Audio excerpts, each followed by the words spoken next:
এমন ভাবে আজরাইলটা যেইভাবে কাজের গাওয়াইসা তোমারে ঘরের ভিতরে ধাওয়া মারবে, আমার নবী বলেন দাওয়া খাইতে খাইতে খাইতে খাইতে একবার ডানে তাকাইবো বামে তাকাইবো।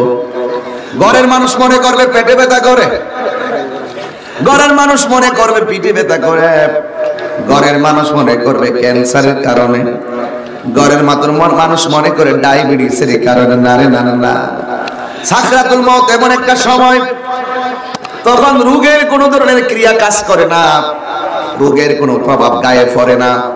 সাকরাতুল মউত মনে হলো আজরাইলের ধাওয়া মারবে, ওই আজরাইলের দাওয়া শুনে তোমার গলাটা শুকিয়ে যাবে। এই যুবক, আমার নবী বলেন ওই মুহূর্তে যদি 7 সমুদ্র 13 নদীর পানি মুখের মধ্যে দিয়ে দেয়, এক ফোঁটা পানি মুখের মধ্যে দিলে একটু পানি তৃষ্ণা মিটবে না, গলা শুকায়া যাবে। আমার নবী কয় আজরাইলের ধাও খাইতে খাইতে অনেক মানুষ আছে পায়খানা প্রস্রাব করে বিছানা বাসাইয়া দেয়, তার পাশে বাবা বসা, তার পাশে মা বসা, আপনজন সব বসা, কিন্তু কোন ফাঁকে দিয়া মালাকুল মউত আজরাইলের রূহটা নিয়ে যাবে। আপনজন পাশে বসে থাকার পরেও যারা পরিমাণ কোনো টের হবে না, যারা পরিমাণ বুঝতে পারবে না। এই জন্য যুবক উসমান রাদিয়াল্লাহু তাআলা আনহু, হযরত উসমান যুন্নুরাইন রাদিয়াল্লাহু তাআলা আনহু, যার কাছে আমার নবীর 2টা কন্যা বিয়ে দিয়েছেন, আমার নবী যার ব্যাপারে বলেছেন উসমান মানুষে মরার পরে হিসাব নিকাশ করার পরে কেউ জান্নাতি কেউ জাহান্নামী, কিন্তু আমি নবী তোমারে দুনিয়ায় থাকা অবস্থায় জান্নাতের টিকিট দিয়ে দিলাম।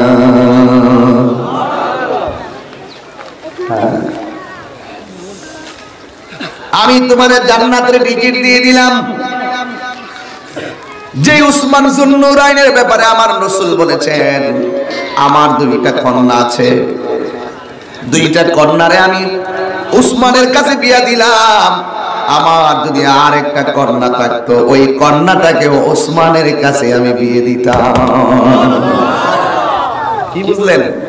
কি মজা পাইছে ওসমানের কাছে? একটা রহস্য আছে না নাই? আবু বকর সিদ্দিক রাদিয়াল্লাহু তাআলা আনহুর ব্যাপারে আমার নবী বলেছেন, আবু বকর সিদ্দিক রাদিয়াল্লাহু তাআলা আনহুর ব্যাপারে আমার নবী, আপনার নবী যাকে সিদ্দিক উপাধি দিয়েছেন, আমার নবীর পাশে অন্য কোন সাহাবী দাফন হয় নাই, নবীর কদম মুবারকে আমার আবু বকরের স্থান হয়েছে। আর ওমর রাদিয়াল্লাহু তাআলা আনহুর ব্যাপারে আমার নবী বলেছেন আমার পরে যদি এই পৃথিবীতে আর কোন নবী আসতো ওই নবীটা হয়তো হযরত ওমর। আর আলীর ব্যাপারে বলেছেন আনা মাদিনাতুল ইলমি ওয়া আলিয়ুন বাবুহা, আমি হইলাম ইলমের শহর, আমার আলী হইল সেই শহরের দরজা। আর উসমানের ব্যাপারে বলছেন 2টা মেয়ে উসমানের কাছে বিয়ে দিয়েছি, আর একটা মেয়ে যদি থাকতো ওই মেয়েটাকে আমি উসমানের কাছে বিয়ে দিতাম। নবীর 2টা কন্যাকে উসমান রাদিয়াল্লাহু তাআলা আনহু বিয়ে করার কারণে উসমান রাদিয়াল্লাহু তাআলা আনহু যেমন আবু বকরের উপাধি হলো সিদ্দিক, ওমর ফারুক, ওমর রাদিয়াল্লাহু তাআলা আনহুর উপাধি হলো ফারুক আজম। এই যুবক আর উসমান রাদিয়াল্লাহু তাআলা আনহুর উপাধি হলো যুন্নুরাইন। যু মানে অধিকারী, নূর 1 বছর, নূরাইন 2 বছর, আনোয়ার বহু বছর। নূরাইন মানে 2 বছর। আমার নবীর 2টা মেয়ের বিয়ে করার কারণে উসমান রাদিয়াল্লাহু তাআলা আনহু 2 নূরের অধিকারী হয়ে গেছেন। সুবহানাল্লাহ কইবেন না? এই জন্য আমার ভাইরা উসমান যুন্নুরাইন একটা উপাধি হলো গনি, উসমান গনি। এ যুবক পায়ের মধ্যে দড়ি বলি ওই উসমান রাদিয়াল্লাহু তাআলা আনহু জিহাদের ময়দানে গিয়ে কষ্ট করে জিহাদ করেছেন, কিন্তু কাঁদে নাই। নামাজ পড়েছেন মসজিদে, নামাজের মধ্যে কাঁদে নাই, রোজা রেখেছেন, রোজা রেখেও কাঁদে না, জীবনে অনেক সুখ দুঃখের সময় তিনি কান্না করে নাই, কিন্তু একটা জায়গায় গেলে ওসমান রাদিয়াল্লাহু তাআলা চোখের পানি ফালায়া কাঁদতেন। ওই জায়গাটার কোন জায়গা নয়, ওই জায়গার নামই হলো কবর। ওই কবরের পারে গেলে ওসমান হু হু করে কান্না শুরু করে দিতেন। এবার সাহাবারা ডাক দিয়া কে ওসমান, ও ওসমান, কত জায়গায় তোমার দেখেছি কাঁদো না, তোমার জীবনে কত বিসর্জন দেখেছি কাঁদো না, তোমার জীবনে কত সমস্যা দেখলাম তুমি কাঁদো নাই, কিন্তু কবরের কাছে গেলে কেন কান্দো? ওমর ডাক, উসমান ডাক দিয়ে ও নবীর সাহাবীরা, আমার নবী বলেছেন কবরের মতন এমন ভয়ঙ্কর জায়গা আর কিছু নাই। নবী আমার বলেছেন এই পৃথিবীতে আযাব বলতে অনেক আযাব আছে, আমার নবী বলেন সবচাইতে ভয়ঙ্কর আযাব হলো কবরের জায়গাটা। আমার নবী বলেন কবর হলো আখিরাতের প্রথম মঞ্জিল, এই কবরটা যার ভালো হয়ে যাবে হাসর ভালো হয়ে যাবে। এবার সাহাবারা একটা চমৎকার প্রশ্ন করলেন উসমানকে, খারাপ লাগছে কষ্ট দিয়েছে তাদের, একটু মনোযোগ দেন। ও উসমান, তুমি কবরের টেনশন করো কেন? তুমি হাসরের ময়দানে চিন্তা করো কেন? কারণ আমার নবী তো তোমার দুনিয়াতে জান্নাতের টিকিট দিয়েছেন। আর জোরে কোন আল্লাহু আকবার। কত জানাজার পড়েছি নামাজ, দিয়েছি কত দাফন, কোথায় যেন আছে আমারও তৈরি সাদা কাফন, কত জানাজার পড়েছি নামাজ, দিয়েছি কত দাফন। ঠিক কিনা বলেন? আমার তোরে বাধায় আছে কোন শেখে আগাটে, কোন মসজিদে এলানে হবে সোয়াবে শেষ খাটে। ঠিক কিনা বলুন? আমার তোরে বাধায় আছে কোন শেখে আগাটে, কোন মসজিদে এলানে হবে সোয়াবে শেষ খাটে, কবে কোথায় করবে দাফন আমাকে সজন, জানাজার পড়েছি নামাজ,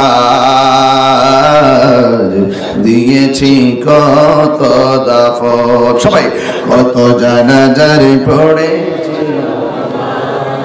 আজ, দিয়েছি কত দাফন, কোথায় যেন আছে আমারও, কোথায় যেন আছে আমারও তৈরি সাদা কাফন, কত জানাজার পড়েছি নামাজ, দিয়েছি কত দাফন। আবার বলুন, আমার তোরি বাধায় আছে কোন শেখে আগাটে, কোন মসজিদে এলানে হবে সোয়াবে শেষ খাটে, কবে কোথায় করবে দাফন, কবে কোথায় করবে দাফন আমাকে সজন, জানাজার পড়েছি নামাজ, দিয়েছি কত দাফন, কত জানাজার পড়েছি নামাজ, দিয়েছি কত দাফন। একটা জবানও বন্ধ রাখবেন না, জবানটা খুলে বলো ইয়া রাসূলুল্লাহ। হে বন্ধুরি, ও বন্ধু, উসমান রাদিয়াল্লাহু তাআলা আনহুকে বলেন তুমি কেন কান্দো, তুমি নবী তো এমনি জান্নাতি, কয় টিকিট দিছে কেডাই? আল্লাহ। কয় টিকিট দিছে নবী। আর নবী কয় আল্লাহ ইউতি ওয়া আনা কাসিম, আল্লাহ আমারে দেয়, আমি নবী বন্টন করি। সুবহানাল্লাহ। 3 দিন পরে আরো জোরে কর সুবহানাল্লাহ। ঠিক কি না বলেন? আল্লাহর হাবিব কয় আল্লাহ আমারে দেয়, আমি নবী বন্টন করি। এবার উসমান ডাক দিয়ে কয় যিনি আমারে টিকিট দিছে ইচ্ছে করলে তিনি তো আবার ফিরাইও নিতে পারে। এই জন্য আমি উসমান কান্দি, কারণ আমার নবী কইছে আখিরাতের প্রথম মঞ্জিল হলো কবরে। এই কবর সুখের জায়গা, এই কবর দুঃখের জায়গা, এটা তো পরের সাবজেক্ট। মরণটা কেমন যন্ত্রণা, মরণটা কেমন সুখের শুনে যান। হযরতে বারা ইবনে আযিব রাদিয়াল্লাহু তাআলা আনহু থেকে বর্ণিত, তিনি বলেন আমি একদিন আমার নবীর সঙ্গে এক আনসারী সাহাবীর জানাজার নামাজে গেলাম। মারহাবা। আমার দেশে অনেকে খুব ব্যস্ত, জানাজার যায় না, খুব ব্যস্ত, কয় পরিবারের পক্ষ থেকে একজন গেলে তো চলে, আমার যাওয়ার কি দরকার।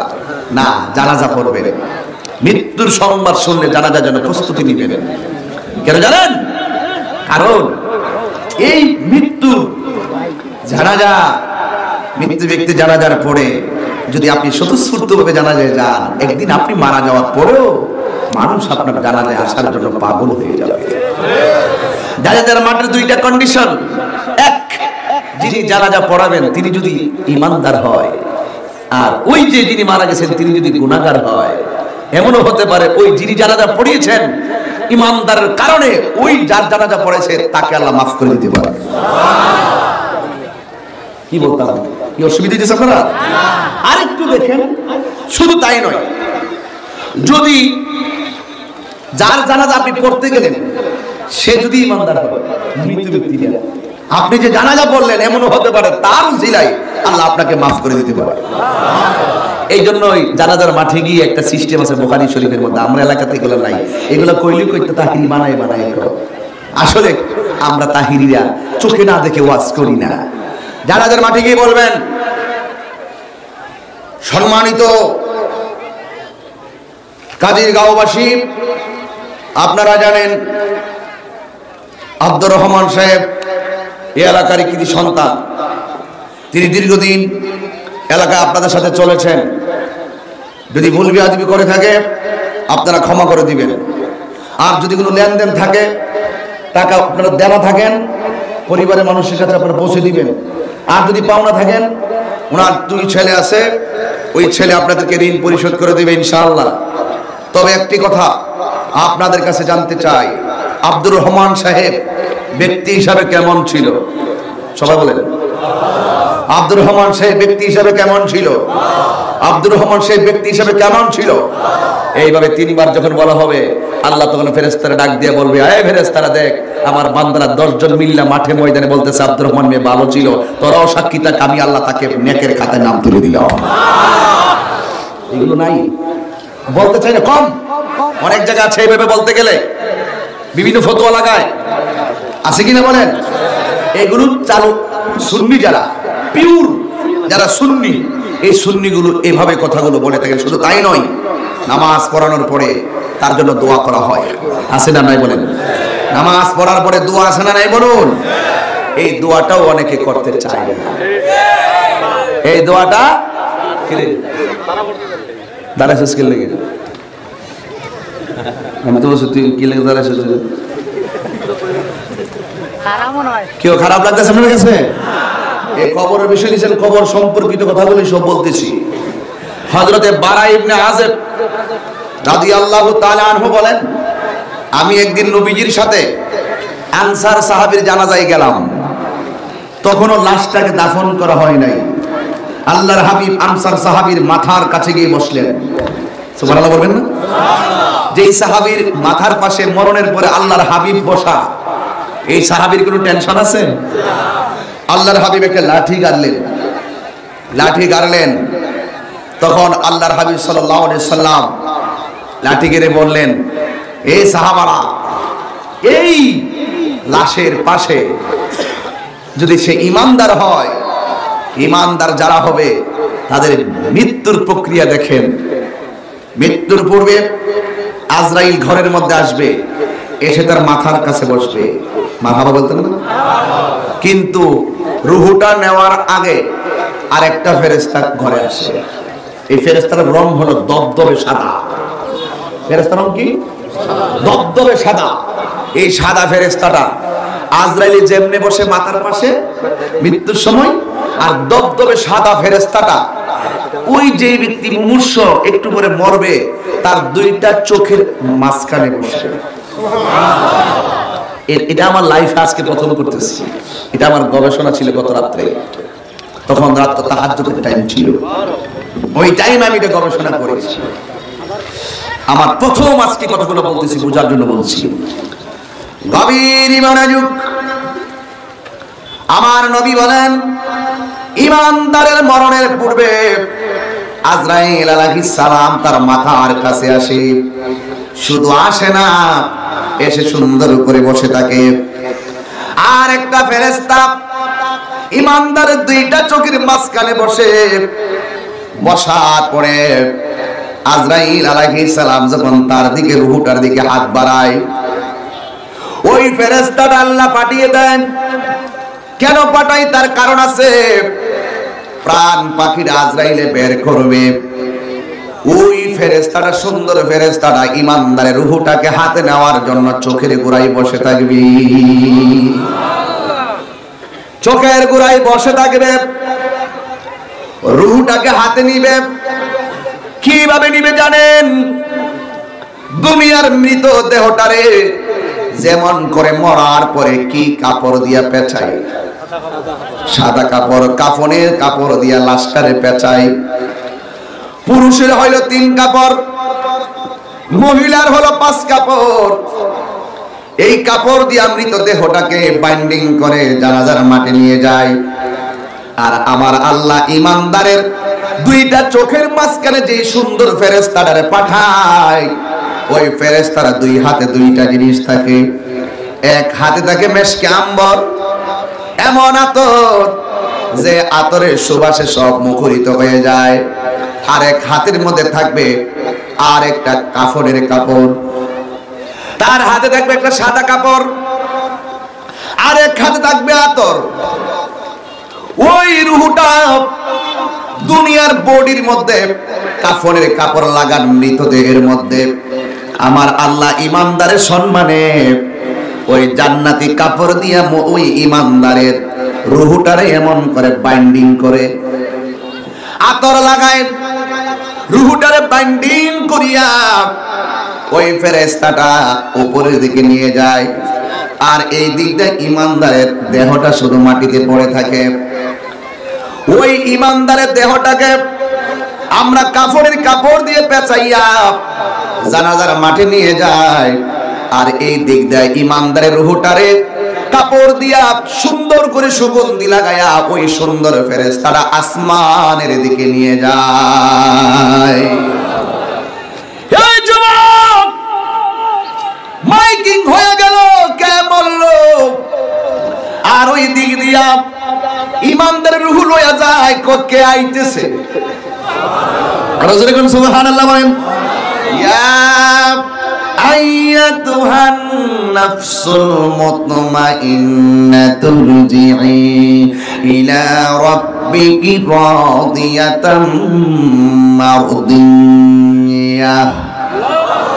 এবার ইমানদারের রূহটাকে কাফন দিয়া পেঁচাইয়া, ইমানদারের কাফন হয়ে গেল এখন দুইটা। দুনিয়াতে ইমানদারের গায়ে কাফনের কাপড়, ইমানদারের রূহের ভিতরে ফেরেশতা বাইন্ডিং করে নিয়ে গেল ফেরেশতাদের মঞ্জিলে। বিশাল বড় ফেরেশতার মঞ্জিল, ওই মঞ্জিলের ভিতরে কোটি কোটি ফেরেশতা। আমার আল্লাহ দৈনিক ফেরেশতা বানায়, দৈনিক আজকে বানাইছে, কালকে বানাবে, পরশু বানাবে, দৈনিক ফেরেশতা বানায়। সুবহানাল্লাহ। কেমনে বানাই? বান্দা যখন আল্লাহকে ডাক দেয়, বান্দা ইমানদারের মুখের আল্লাহু আকবারের শ্বাসের সঙ্গে একটা পাখি বের হয়। বান্দা ঘরে ঘুমায়া থাকে, ওই পাখিটা একেবারে আরশে আজিমে চলে যায়। আল্লাহ বলেন, হ্যাঁ পাখি ওই নদীতে ডুব দে। ওই নদীর মধ্যে পাখি ডুব দেয়। ডুব দেওয়ার পরে ডুব দিয়ে পাখিটা উপরে উঠে। আল্লাহ কয়, ও পাখি শরীরটা জারা দে। শরীরটা জারা দিলে তার শরীর থেকে 70,000 পানির ফোঁটা পড়ে। প্রত্যেকটা ফোঁটা থেকে আমার আল্লাহ দৈনিক 70,000 করে ফেরেশতা বানায়। অনেক রুহানি কথা বলছি, দিনের বেলায় এই কথাগুলো বলার জায়গা না। চতুর্দিকে অন্ধকার থাকবে, বান্দা নীরবে নীরবে কথাগুলো শুনবে আর চোখের পানি ফালায়া ফালায়া কাঁদবে। এবার ফেরেশতার মন্দিরে যাবে। ফেরেশতার মন্দিরে যাইয়া ইন দি মিন টাইমে দরজার মধ্যে নাড়া দিবে। ভিতর দিকে ফেরেশতা বলবে, কে?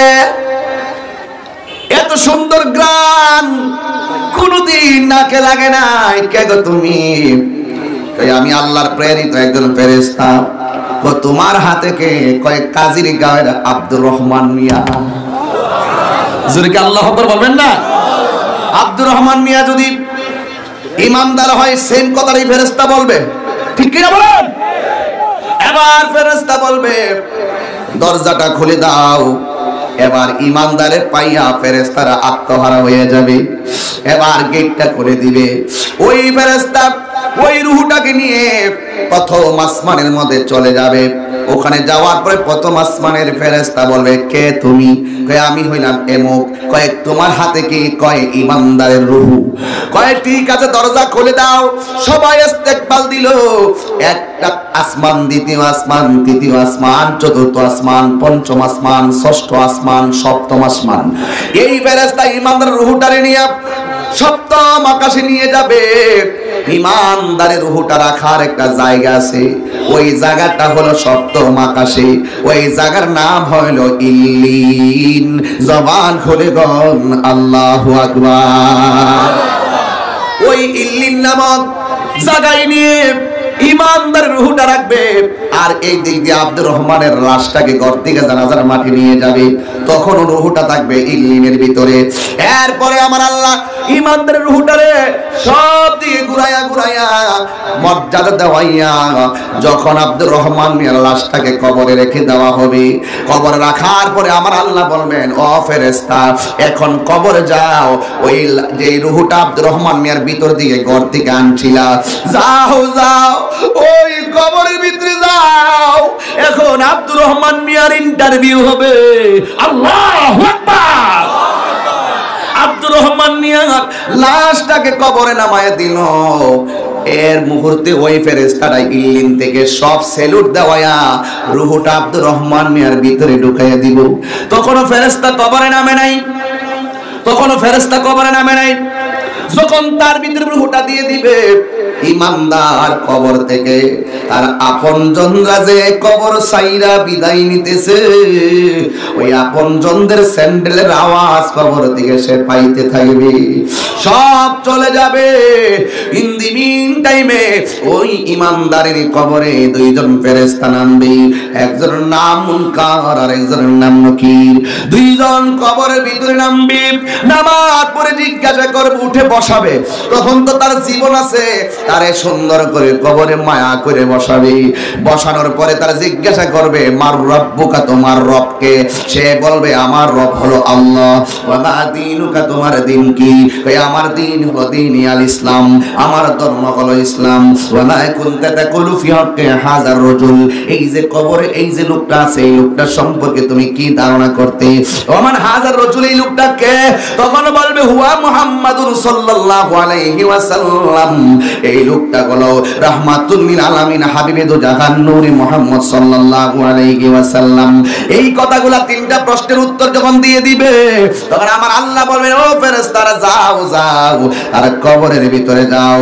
কবরের ভিতরে যাইয়া তুমি একটা কাজ করো, জান্নাতের ভিতরে এত সুন্দর গালিচা আছে, আমার পাগলের নিচে তুমি বিছায়া দাও। এবার ইমানদারকে ওই গালিচার নিচে নিচে বিছায়া দিব।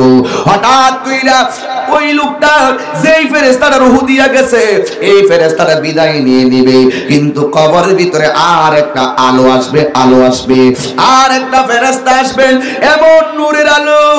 এবার আমি তুমি কবরে যদি ইমানদার হয় আমি জিজ্ঞাসা করব তুমি কেডা গো? কই আমারে চিনো না, আমি হইলাম দুনিয়ায় তোমার নেক আমল। আর যদি কোন সুবহানাল্লাহ বলেন না, ওই নেক আমলগুলো কবরে আলো হয়ে আসবে, কারণ কবরে কোনো লাইট নাই। হঠাৎ কইরা আপনি আবার কবরে দেখবেন বুকের বরাবর একটা আলো আসতেছে, আলো। এবার জিগাইবেন তুমি কেডা? তুমি তো দুনিয়ার কোন সূর্যের আলোর মতো তোমাকে মনে হয় না, তুমি তো সূর্যের আলোর মতো মনে হয় না, তুমি তো চাঁদের আলো নয়, কিন্তু তুমি কিভাবে আমার অন্ধকার করে আলো হয়ে এসেছো? তুমি কেডা গো? এবার ডাক দিয়ে কয় আমারে তুমি চিনো না, আমি হইলাম তুমি যে দুনিয়ায় রাতের অন্ধকারে কোরআন তেলাওয়াত করেছো, আমি হইলাম দুনিয়া তোমার কোরআন তেলাওয়াত। আল্লাহু আকবার বলেন না। তাহলে কি বুঝলেন বাবারা আমার? হে বন্ধু কি বুঝলেন? কোরআন তেলাওয়াত আপনি করলে লাভ আছে না নাই? ইমানদারের কবরে কোরআন আলো হয়ে আসবে, নামাজ আলো হয়ে আসবে। ও বন্ধুরি, ও বন্ধুরে আমার, ইমানদারের সুখের কোনো শেষ নাই। আজকে আমরা কষ্টের বয়ান করি, কষ্ট থেকে বাঁচতে গেলে কর্ম করা লাগবে, ওই কর্ম গুণে কবরে আপনার সুখ হবে। কথা বলেন ঠিক কিনা? এই জন্য আমার আব্বুরা ওই কবরের ভিতরে কোরআন আলো হয়ে আসবে, আপনার নেক আমল গুলো আলো হয়ে আসবে। এই জন্য বন্ধু ইমানদার হইয়া যদি কবরে যাইবা, তোমাকে একটা কথা বলি রে আব্বা, কারণ ইমানদাররা কবরে বিদায় এই যে তাকে দেখেন এমন একটা গালিসা মনে করেন, এই গালিসার ভিতরে আমার আল্লাহ ইমানদারের নিচে গালিসাটা বিছায়া দিবে। যেই মাত্র বিছায়া দিবে তখন সে গালিসার ভিতরে এমন ভাবে ঘুমায়া যাবে, ঘুমের করে আচ্ছাদিত হয়ে যাবে, কিয়ামত পর্যন্ত ঘুমায়া থাকবে। ইযা যুলজিলাতিল আরদু যিলজালাহা,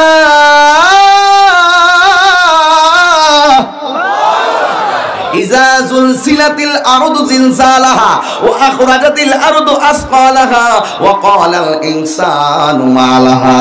যখন মানুষ দেখবে আকাশটা কাঁপতেছে, জমিনটা কাঁপতেছে, ওয়া আখরাজাতিল আরদু আসকালাহা, জমিন নিচের স্বর্ণের খনি বের করে দিয়েছে, কয়লার খনি বের করে দিয়েছে, যত সম্পদ আছে সব বের করে দিল।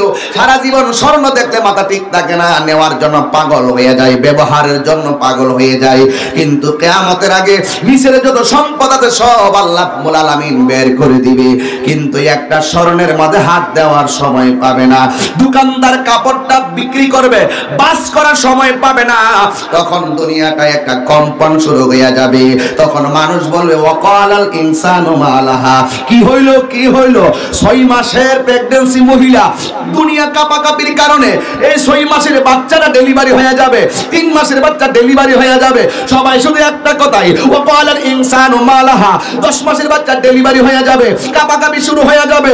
কিন্তু দুনিয়ার মানুষ ভূমিষ্ঠ হওয়ার পরে সন্তানকে কোলে নেওয়ার জন্য কত বেকুল, কিন্তু এমন একটা মুহূর্ত আসবে সবাই বলবে ওয়াকালাল ইনসানু মা লাহা, কি হইলো কি হইলো কি হইলো? গাছ কেন পড়ে যাচ্ছে, মানুষ কেন কাঁপতেছে, সন্তান কেন পড়ে যাচ্ছে? কিন্তু সন্তান ধরার টাইম পাবে না। এমন পরিস্থিতি হওয়ার আগ পর্যন্ত ইমানদার কবরে ঘুমায়া থাকবে। আর জোরে কোন সুবহানাল্লাহ, আর জোরে কোন ইয়া রাসূলুল্লাহ। তুমি জীবন তুমি মরণ, সবাই বলেন, আমার নিজের হাতের লেখা বলেন, তুমি জীবন তুমি মরণ, আদার ঘরে তুমি আপন, তুমি জীবন তুমি আদার ঘরে তুমি মোদের পারের তরি, তুমি তুমি নিদানে কোরআনে ওয়ালা, ইয়া রাসূলুল্লাহ ইয়া হাবিবাল্লাহ, ইয়া রাসূলুল্লাহ ইয়া হাবিবাল্লাহ, ইয়া রাসূলুল্লাহ তুমি মোদের আশার আলো তাই তো তোমায় বাসি ভালো তুমি মোদের তাই তো তোমায় আর হৃদয় নামের ফুলদানিতে হৃদয় হাত তুলেন না ফুলদানিতে গেঁথে রেখেছি প্রেমের মালা ইয়া রাসূল या हबीब अल्लाह या रसूल अल्लाह बोलो या रसूल अल्लाह या हबीब अल्लाह या रसूल अल्लाह तुमी मोদের সকল আশা তুমি মোদের ভালোবাসা তুমি মোদের তুমি মোদের ভালোবাসা হৃদয় মাঝে তোমার বাসা হৃদয় মাঝে তুমি নিদানে কোরআনে ওয়ালা ইয়া রাসূলুল্লাহ ইয়া হাবিবাল্লাহ ইয়া রাসূলুল্লাহ বলো ইয়া রাসূলুল্লাহ ও বল্লাহ ইয়া রাসূলুল্লাহ তুমি মোদের আশার আলো। আপনারা সবাই একটু হাত নামাই ফেলছেন ঠিক না? খুব কষ্ট লাগে নবীর জন্য হাত তুলতে ঠিক না? একটু হাত তুলেন না দেখি না, সবাই তুলেন না, একটু সুন্দর হয়ে যাক না, এটা প্রেমের বাগান। কথা বলেন ঠিক কিনা বলেন? এই ছেলে তোমার এক হাত উঠলো না কেন? তোমার হাত কি ভাঙ্গা নাকি? একটু বলুন না। তুমি মোদের আশার আলো তাই তো তোমায় বাসি ভালো তুমি মোদের তাই তো তোমায় আর হৃদয় নামের ফুলদানিতে হৃদয় গেঁথে রেখেছি প্রেমের মালা ইয়া রাসূলুল্লাহ ইয়া হাবিবাল্লাহ ইয়া রাসূলুল্লাহ বলো একটা জবান বন্ধ রাখবেন, একটু কষ্ট দিলাম অসুবিধা হয়েছে নি। আমার নিজের হাতের লেখা গজল বিশ্বের প্রায় 15 লক্ষ মানুষ তো দেখছে শুনছে, হিসাব নাই, প্রায় 1 কোটি মানুষ ইউটিউবে দেখলাম, 2 কোটির উপরে মানুষ দেখে ফেলছে। আমি গুনাহগার লিখেছিলাম চোখের পানি ফেলে ফেলে, এই কবরে নবী ছাড়া কোনো আপন নাই, ওই হাসরে নবী ছাড়া কোনো আপন নাই। বন্ধুরি কেন তাহিরি নবী নবী করে? কারণ হাসরের ময়দানে আমার নবী ছাড়া আল্লাহর আদালতে কেউ কথা বলতে পারবে। আমার নবী বলেন হাসরের ময়দানে অনেকগুলা মানুষের চেহারা সবার উপর দিয়ে দেখা যাবে। এবার জিজ্ঞাসা করব ও আল্লাহ গয়া রাখে? আমার নবী কয় হাসরের ময়দানে জিরাফের কল্লার মতন, জিরাফের মাথা যেমন সবার উপরে বোঝা যায়, জিরাফের মাথার উপরে তুলেছে। আমার নবী বলেন হাসরের ময়দানে সবার মাথার উপরে কিছু কিছু কল্লা থাকবে, যাদের চেহারাগুলা নূরে চমকাবে, নূরে চমকাবে। আমরা জিজ্ঞাসা করব আল্লাহ ওরা কে গো? হাসরের ময়দানে এদের চেহারাটা এত সুন্দর দেখা যায়। আমার আল্লাহ রাব্বুল আলামিন বলবেন ও বান্দারা এদেরকে চিনো না, এরাই তো তোমরা যখন ঘুমায়া থাকতা ওরা মাইক দিয়া এলান করে দিত, ওরাই তো শেষ রজনীতে বলে দিত ঘুম থেকে নামাজ উত্তম। এরা দুনিয়ার অন্য কেউ নারী। আজকে হাসরের ময়দানে সবার মাথার উপরে যে চেহারাটা দেখা যায়, এই চেহারাটা হলো দুনিয়ার মুয়াজ্জিনের দল। আর জোরে কোন আল্লাহু আকবার।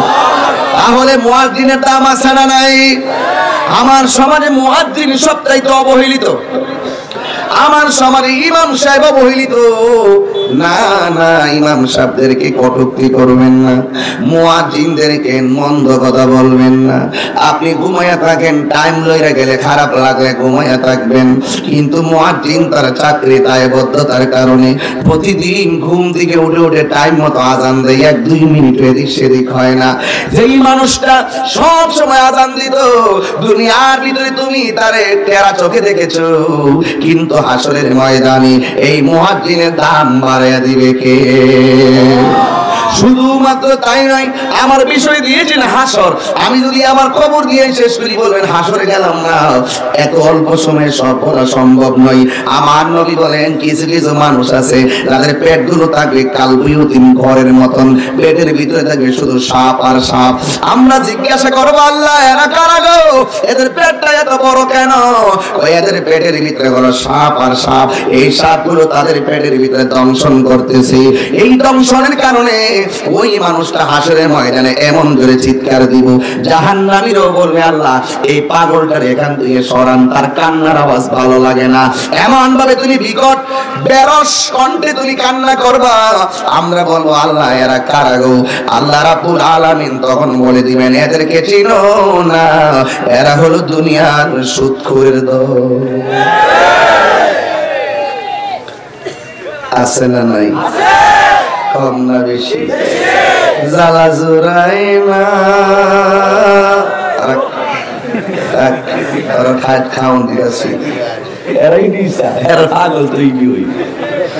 দিনের বেলা মাহফিল তো সব কইতাম না, টাইম বান্দা খাইছিও না সময়ের কারণে। চেয়ারম্যানকে কইলাম যে খাইছি না কি লিগা, পাগড়ি টাগড়ি পরাইবো, অনেক পর্ব আছে, আমার আজানের পর্ব আছে, কথা কোন ঠিক নিও। তো এখন যে কি না কইছিলাম, এইটা তো মনে রাখবে, ঠিক হবে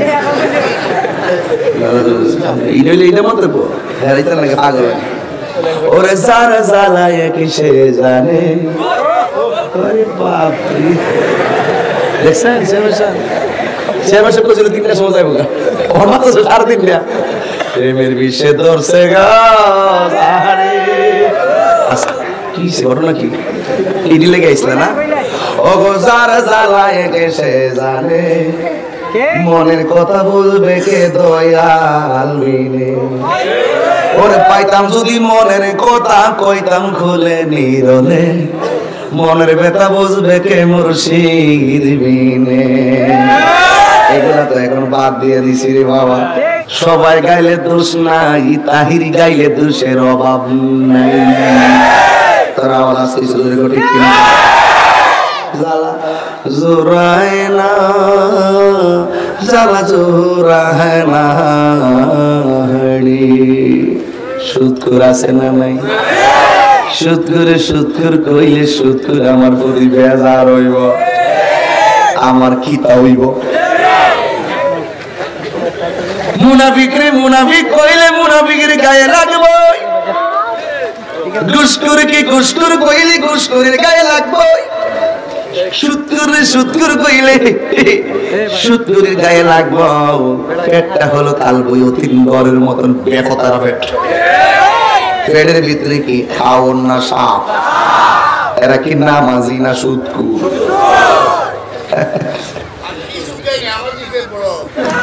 এটা হাসরের মধ্যে কথা কইতাছি, আর রাখ এটা হাসরের ময়দানে কথা কইতাছি। তুই তো দুনিয়ার ফেট লইছ, হকাদের ফেটটা নাম না, ফেটের ঘরে ফেট এইটা হইব পৃথিবীর সমান ফেট, আর তুমি আইছ এইটা লইছ।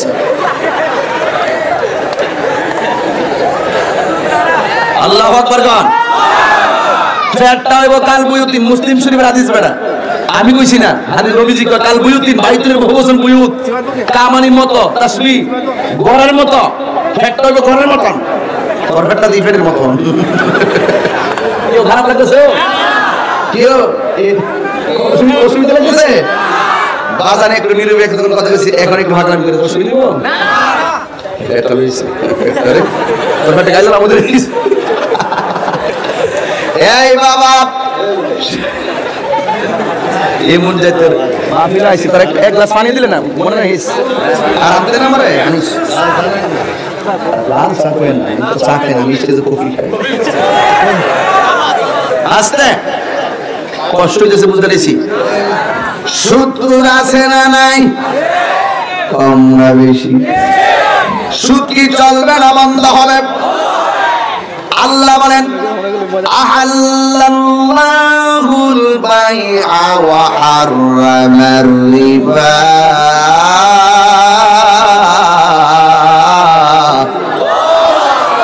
আর জোরে কইতে দিব। আহাল্লাল্লাহুল বাইআ ওয়া হাররামার রিবা।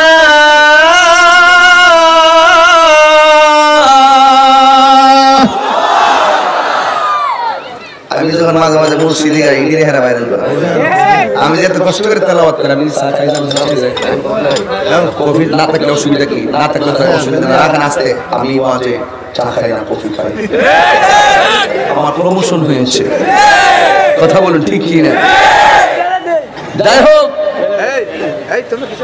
ফেলে দিলে খায় কুকুর, ঢেলে দিলে খায় মানুষ। তুমি সিদ্ধান্ত নাও, তুমি যে ফেলে দেওয়ার বিরোধিতা করো, তুমি কুকুর।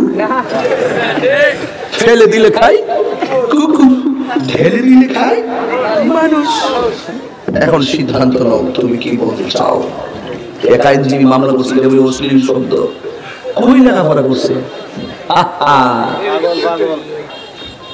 পাগলা তিতামিরা বোঝে না, পাগলারে জিলাপি দিও না। সময়ের এক সুর, অসময়ের দশর, বিচার হবে কর্ময় অনুসারে, কঠিন হাসরে বিচার হবে কর্ময় অনুসারে। মনে করছ বিচার হইব কর্ম অনুসারে?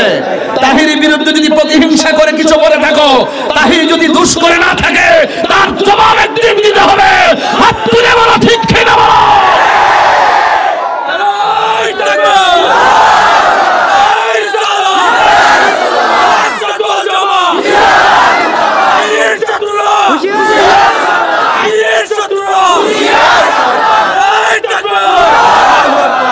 আল্লাহু আকবার বলুন।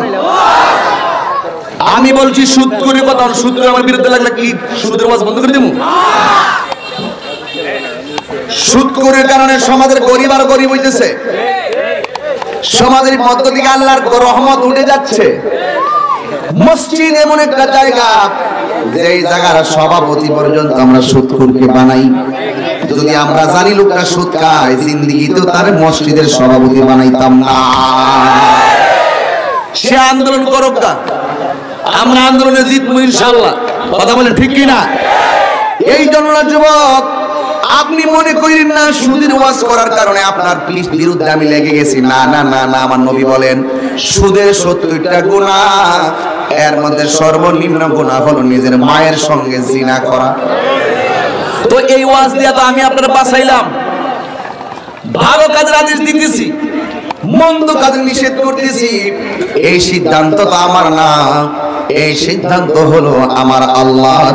মানুষদেরকে সৎ কাজের আদেশ দাও, মন্দ কাজ থেকে নিষেধ করো। কথা বলেন ঠিক কিনা?